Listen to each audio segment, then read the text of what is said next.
Welcome to Essex County College's Community Education Forum. I'm your host, Alfred Bundy, and the Executive Director of Institutional Advancement here at the college. Today you will hear and learn about the work of the New Jersey Association of Black Educators.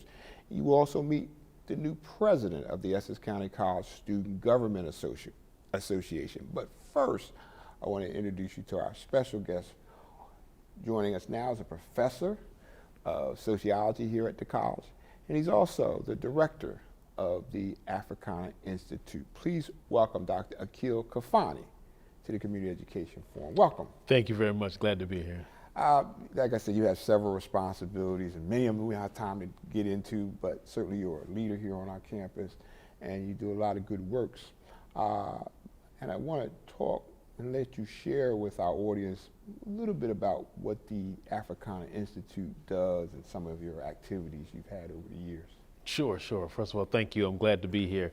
The Africana Institute is a pinnacle piece of the college, and we do a lot of programs. The major ones that we do every year is the State of Black Writers. So we invite writers from all across the country to come, and they participate in sharing with the world, really, what is going on in terms of writing and thinking for people of African descent. We've done that from a journalistic perspective as well as for people who write monographs. Awesome. Yes. We also have another major component in the fall is something called Bridging the Gap. And in our Bridging the Gap program, we take time to meet with local constituents. We've had a business breakfast.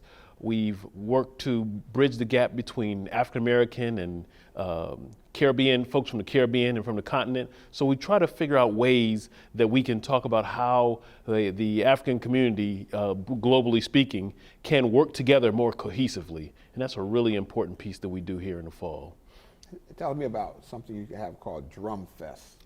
Oh yes, well that's usually actually how we end the year, right? Is our Pan-African Drum Fest, and we've been doing that annually. And the Drum Fest brings in great drummers from around the world and African dancers. So we've had folks from Guinea, from a small community group in Camden, New Jersey, and they come with a huge entourage of young folks, and we love bringing them here. And then there's several different local dance groups that we bring here to demonstrate to the people what it means to have African dance and other kinds of. And you might want to share with our audience why the drum is so important. What's the significance of the drum itself? Well, the drum here is that we want to share about that.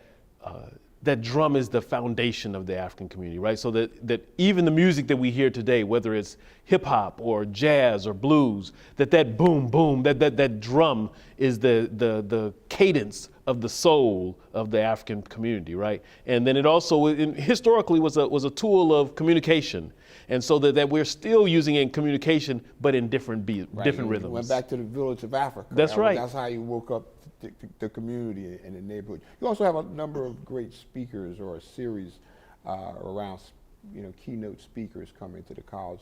Want to tell us? Yeah, well, we do two major speaking events each year. The first one is the Martin Luther King Jr. Memorial Program. We've had Dr. Leonard Jeffries. We've had people like Dr. Ben Chavis. We've had lots of people to come and share with us their insights about how to think about what the legacy of King is, right? And then we also have the Garvey and Nkrumah Lecture Series, which is a tribute to the stalwart works of Marcus Garvey and Kwame Nkrumah, who are the pinnacle leaders of the ideas of Pan-Africanism.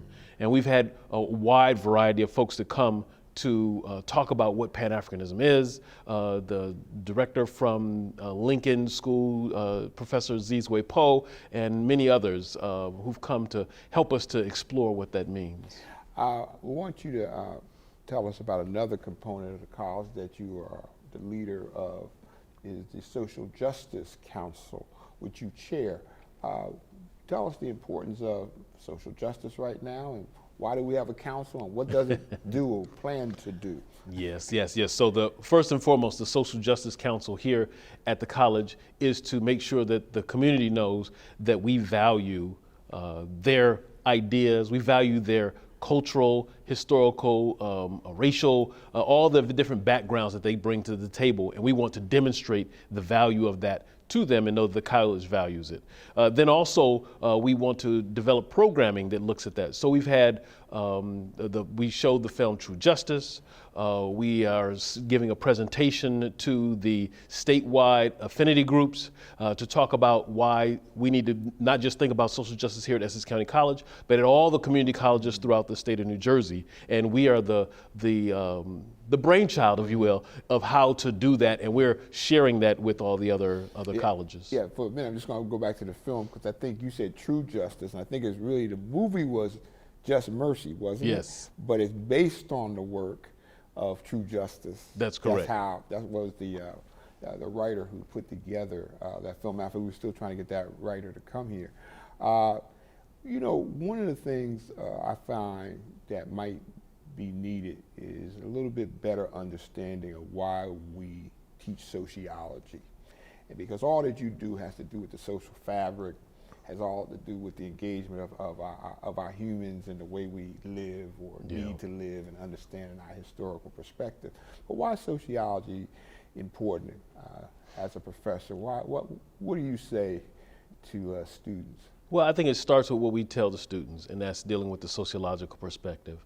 And we want them to learn to question the obvious. We want them to learn to think critically. We want them to not just take facts or information that's presented to them and see it as facts, but we want them to investigate and research and analyze it for themselves, and not just take their own perspective on it, but look at the data itself and kind of separate themselves from it so that they can see the forest for the trees kind of perspective. And we do that in a very scientific way, giving them the tools to do that. And so this is about helping students to understand that they not only have the tools, but they have the capacity to look at the world differently than what's just been given to them. Mm-hmm. We are out of time. We have to have you back. We got so many more things we could talk to you about, global education and all that you do. But listen, I want to thank you for spending a few minutes with us. Yes, here thank at the you, Community thank you. Education Forum. Thank you again, Dr. Khalfani, for joining me today. Please don't you go anywhere. We will be right back, and we will meet an advocate for urban education. Stay with us. Welcome, welcome, welcome. Hi, I am Diane Watson, a social science major at Essex County College. For fast, accurate information on registering for classes at Essex County College, walk up today to our Fast Track Welcome Center, conveniently located on the second floor by the main college entrance. You will be met with one of our courteous staff members ready to answer any questions on registering and enrolling at Essex County College. The Welcome Center is open from 9 a.m. to 4 p.m. Monday to Friday. You can also call the Welcome Center at 973-877-4477 and speak to one of our representatives. In this COVID-19 pandemic, Essex County College follows all CDC health and safety guidelines. So, wear a mask when you come on campus. Remember, at Essex County College, it's always students first. Welcome back to Essex County College's Community Education Forum. I'm your host, Alfred Bundy. Our next special guest for a long time was a dean at Montclair State College. He's also served in leadership roles both locally and statewide for the NAACP. But today, we want to talk to him as the longtime chair of the New Jersey Association for Black Educators. Please welcome our special guest, Mr. James Harris, to the Community Education Forum. Welcome. Thank you, Mr. Bundy. It's a pleasure to see you, and thank you for this opportunity of chatting with you.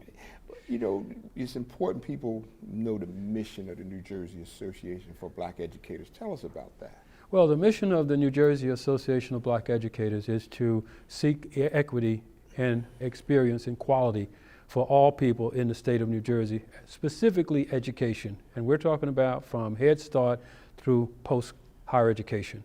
So our job is to look at what's happening with students as well as employees, and to see if we can get a better circumstance and status in the state of New Jersey. Just briefly, give me one or two issues that you've taken up over the years. The most important issue that we've looked at is getting more African American in the public school system. New Jersey is one of the, as teachers. And we've also started to look at higher education as well. Right now, our primary focus is getting the New Jersey Amistad Commission law fully implemented. Speaking of the Amistad Commission, which is something I've been talking a lot about, actually did a piece for Channel 9 sharing with the concern and the importance of this legislation. Tell us, as you see it, where we're at, and for those who don't know, just briefly share with us what the Amistad legislation is.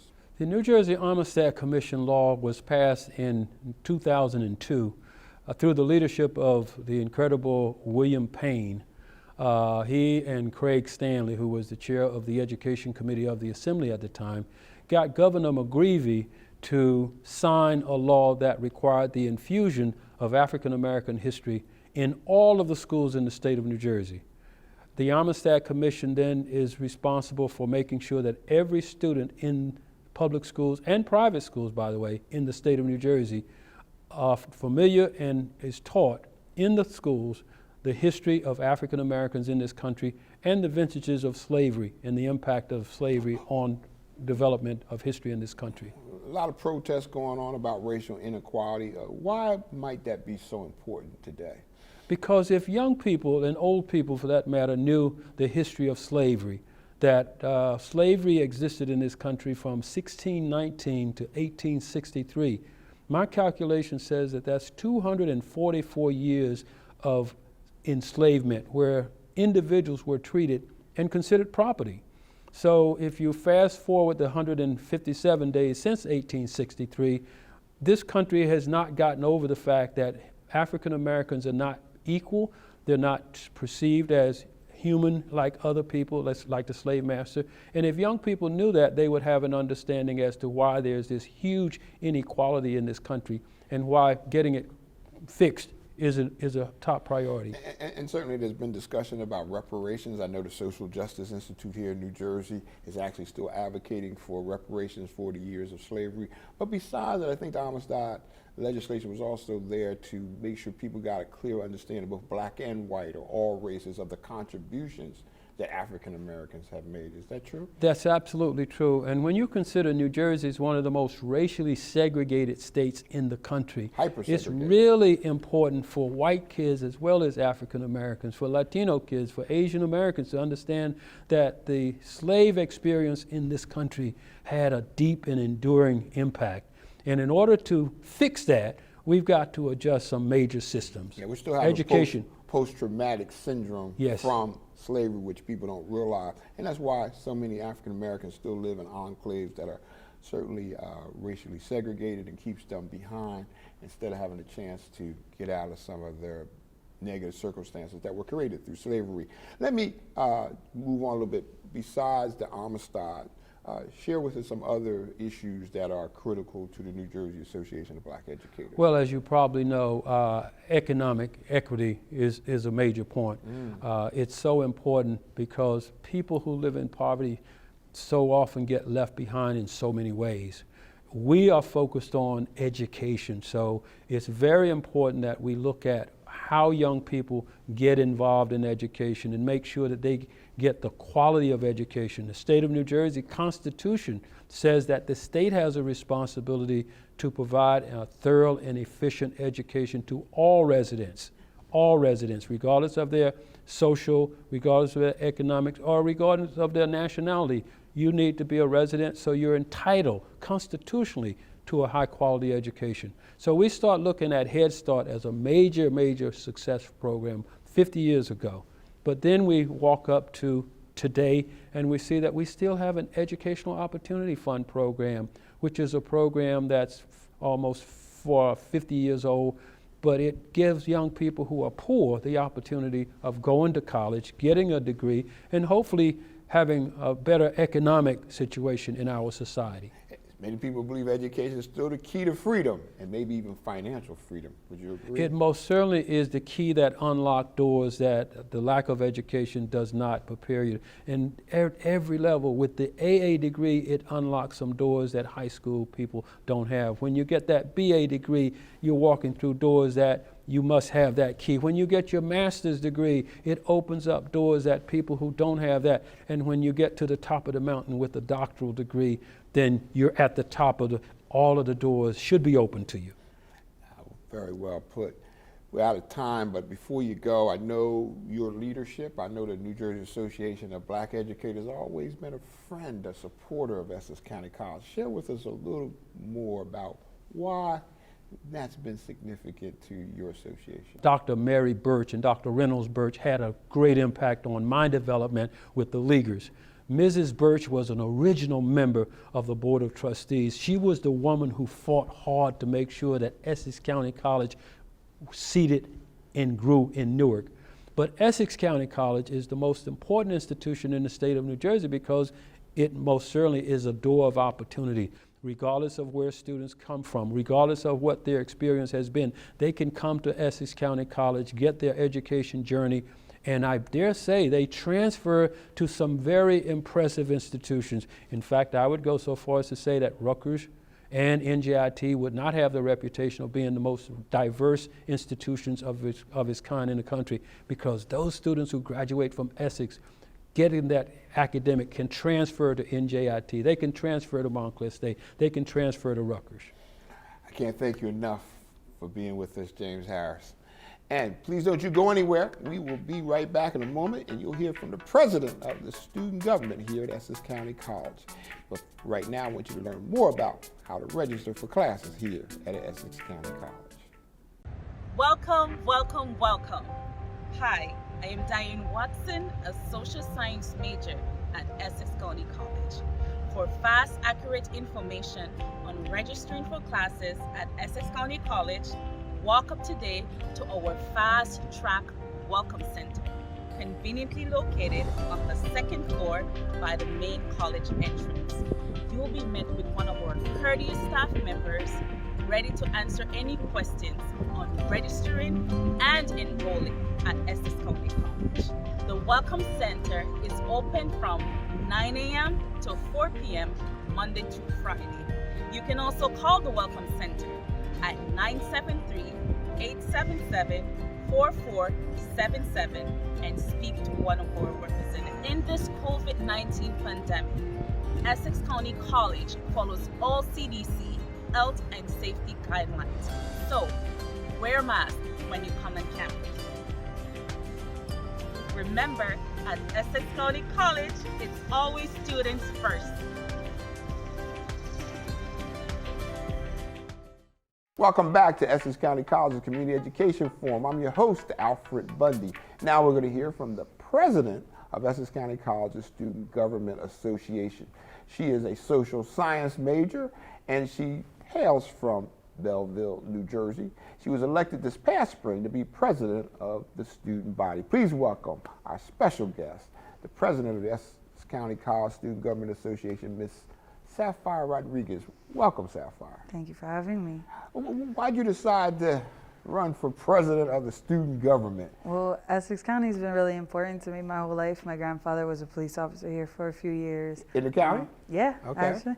I went to school up until about 6th grade in Essex, and it just holds a really special place in my heart, so I wanted to be a part of it.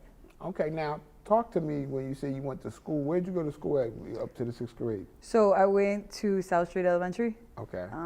Absolutely loved that school. That was actually where I found like I could do math. Okay. I had struggled with math for so long. I went to another school I cannot remember the name of right now, Was but that it's in your the middle relative school? area. Elementary. Okay, then you went to Belleville. And then, no, actually, I didn't go to school in Belleville. I went to Okay. school for high school in Union. Oh, you went to high school in Union. Okay. Yeah. All right, now what's Union the High School. connection? You were raised in Belleville? Belleville, I just recently moved there, actually. Oh, I see. Okay. And then within moving to Belleville, I was like, oh, well, Essex County is right there. Okay, so now I'm getting the connection where you've come back to Yes. to So the Belleville county. technically brought me back to Essex I County. see. I see. Okay. Now, talk to me a little bit more about being involved, because you know this is kind of like a political thing. Were you Yeah. involved in student government in high school? In high school, no. In high school, I was more of an ROTC kind of girl, and Mm-hmm. I did sports, so that was where all my time went. It was very time consuming, but I learned a lot that helped Now, when you where say I am now. ROTC, you were actually in the ROTC program? So they had JROTC in high school. It wasn't Junior. the action. Yeah. Okay, so you didn't do any action, or have you been called to? I was going to, but I felt like my calling at that time was to be with my family. They really needed it. Okay. And I feel like I made the right decision. I got enough family members in uniforms. Okay. Help me understand what it's been like, or what you think the challenges has been like to deal with the pandemic or COVID-19 and take classes. How difficult has that been? It's been a struggle coming from traditional learning for all I've known. I had to take my first few online classes. The first time I took a class online, it was very different. It has its own learning curve. The communication between the professor and you is not as fluid as it would be in person. It's not as consistent. So I've been speaking to different professors about that and faculty to try and get that fixed, just so that it's a little easier to understand. And Zoom has been a godsend. Okay. And Zoom helps because you see, or Yeah, there's so more it's as close connectedness. to in-face person learning, all that good stuff. Zoom is So Zoom good helps. friend, yeah. Now, are other classmates, other students concerned, complaining about dealing with remote learning? A few have had complaints as far as us getting some kind of text kind of late, but that's all because the school itself was thrown into it. So most students are being understanding because the professors are being understanding. Good. So when we work together, we're all on the same page, it goes a lot smoother, and that's just our main concern is the communication. Okay. Now, what are maybe one or two of the other issues that students are talking to you about, or issues that you want to work on as the leader of the student Issues? government? Right now, I think my biggest thing is I've had a few new students that have come in just for the virtual. So they haven't got to experience our halls. They have concerns as far as academic advisors. Now, I know when I came in, I got the whole in-person greeting. I got to meet with advisors. So I had firsthand experience knowing who they were and who I can go to. These students don't have that. So we're trying to find a way to get them connected easier so that if they have an issue and they want to change majors, they can. Or if they have questions about classes they should take, the answers are there because Yeah, we have advising it. is very important. So, and it's Exactly. all virtual right now, okay? Tell me the other members of your team or your slate. Could you share with us those who are on your team? We want to get them a quick shout out. Oh yeah, no, absolutely. I have a really good team behind me. It's very small right now, so we are looking to expand. So if anyone's interested in that, I definitely tell them reach out to me. Who's the other officer? But right now I have Vice President Jessica Lopez, who is incredible. She works so hard. Like, it's amazing, honestly. She blows me away. She came in as Vice President, and she's just astounded everyone. Her presence is so loud, it's so heard, her energy is so vibrant. She's all over the virtual cafe. Sorry. Okay. Give me the other names. Okay, quickly. so and then we have Rumain, who is our Senator of Relations. We have our Secretary Manuel, and then our Treasurer Nick Mendez. All right, we'll make sure we get them all in there. Yeah, Now, absolutely. when you look back down the road, and you look back at your accomplishments as the president of the student government here, what will you be proud of, or what will be one of the things you want to make sure that you have accomplished? Right now, I really want it to be the communication issues. I really feel like once we fix that, everything else will kind of just fall into place. And when we talk about communication, I know we're remote, and we're practicing social distancing and all those right things that we must do because of the pandemic. But when you say communication, is this among students? Is this among students and staff? Well, what do you mean? So it's amongst students together. I would like the student body to communicate a little more amongst themselves so that way they can come forward together. Do you all have a newsletter or any type of communication vehicle? Right now we're working on that. We have social media platforms. We're on Instagram, we're working on a Twitter page. It's just kind of hard to find the time to be as consistent as we'd like. Okay. But they are there. We all try and be very active on those. We want to get a newsletter going, but I think social media is kind of the way to go given that everything is online and virtual and social media is just skyrocketing. So I want to get more engagement on there.